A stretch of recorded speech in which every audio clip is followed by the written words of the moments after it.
All right, let's talk about something that catches so many visitors to the US completely off guard. It's this simple question. How can just spending time in the country suddenly get you on the IRS's radar? Well, let's get into it. So, picture it. You've been in the United States for a few months. Maybe you're here for a work project, visiting family, or just on a really long, amazing vacation. Things are going great. And then one day, you get a thick, official-looking envelope from the IRS. It sounds like a nightmare, right? But for a lot of people, this is a real thing. It's what happens when you cross an invisible line you probably didn't even know existed. I know, it sounds a little nuts. How could one single day, literally a 24-hour period, completely flip your financial responsibilities to the US government? But it absolutely can. And today we're going to break down exactly how that one day can change absolutely everything. Okay, so to really get how this all works and how you end up with that letter, we've got to rewind a little. This isn't something that happens out of the blue. Nope. It's actually the result of this quiet, slow countdown that's happening in the background, whether you're paying attention to it or not. Think about what it's like for a visitor here. The first month is all new, it's exciting. By month 3, you're in the groove, you've found your favorite coffee spot, you've got a routine. By month 6, you're just living. You're not thinking about US tax code, you're thinking about your work, your family, what you're doing this weekend. But the whole time, there's this invisible clock ticking away. And right as you head into that 7th month, bam, a switch flips. And this is the number that changes everything. 183. It's not a random number, not at all. To the Internal Revenue Service, this number is a massive, bright red line. If you spend this many days in the US, and we'll get to how they count it, you trigger a huge change in how they see you for tax purposes.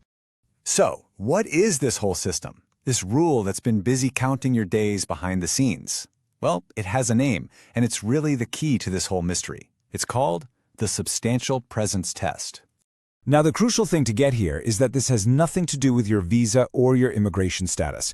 This is purely about your tax status. You can think of it as a simple math problem the IRS uses to answer one question. Have you been physically present here long enough that we should start taxing you like a US resident? So here's how the test basically works. It's a two-parter. First, pretty simple. Were you in the US for at least 31 days in the current year?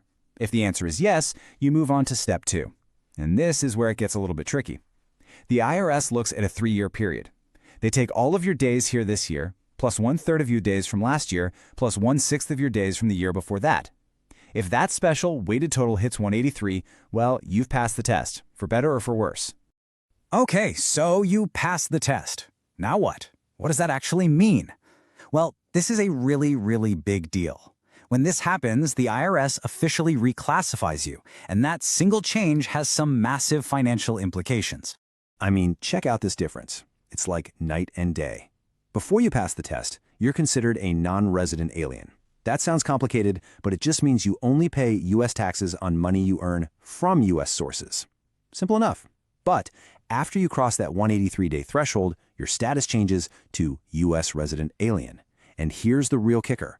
You are now taxed on your worldwide income. That's right, your salary from back home, any rent you collect from a property overseas, your investment gains, it all suddenly becomes taxable by the United States. It's a total game changer. So now that we've pulled back the curtain on this test and you see how powerful it is, what do? I mean, what's the game plan here? Well, it's all about being proactive. You want to be the one managing your tax situation, not having it sneak up and surprise you. So, let's boil it down to the absolute essentials. First, you have to track your days in the US like a hawk. Every single day counts. Second, remember, this isn't a New Year's thing. Your tax status can literally change in the middle of the year. Third, and this is the big one, never forget, becoming a tax resident means the US taxes your income from all over the world. If you want the nitty-gritty details, the official source is IRS Publication 519. And last but maybe most important, if you are even getting close to that 183-day mark, please talk to a tax professional. It is so worth it. We're going to leave you with this one last thought. You now understand the rule. You know the magic number is 183, and you've seen what the consequences are. But honestly, the most important question isn't just knowing the rule, it's about knowing how it applies to you. So, you know the rule, but do you know your number?